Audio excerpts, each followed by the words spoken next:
Bangladesh council of scientific and industrial রিসার্চের সহযোগিতায় বৃহস্পতিবার international grammar school and college ক্যাম্পাসে ভ্রাম্যমাণ বিজ্ঞান প্রদর্শনী অনুষ্ঠিত হয়। রঙিন ও আকর্ষণীয়ভাবে সাজানো এই বাসটিতে রয়েছে বিভিন্ন ধরনের বিজ্ঞানের সরঞ্জাম ও প্রদর্শনী উপকরণ। গায়ে আঁকা রয়েছে বিজ্ঞানীদের ছবি, চুম্বক, অণুবীক্ষণ যন্ত্রসহ নানা গ্রাফিক্স, যা ছোটদের মনোযোগ আকর্ষণ করে। এই বাস আইজিএসসির আঙিনায় শিক্ষার্থীদের হাতে কলমে বিজ্ঞানের নানা বিষয় দেখায় ও শেখায়। এমন বিজ্ঞান প্রদর্শনী দেখে শিক্ষার্থীরা উদ্বুদ্ধ, উৎসাহিত, আনন্দিত।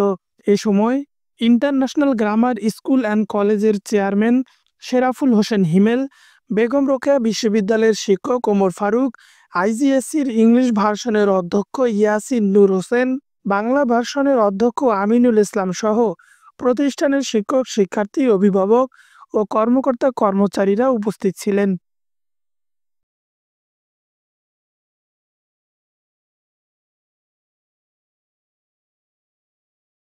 দৈনিক গণ আলো, রংপুর।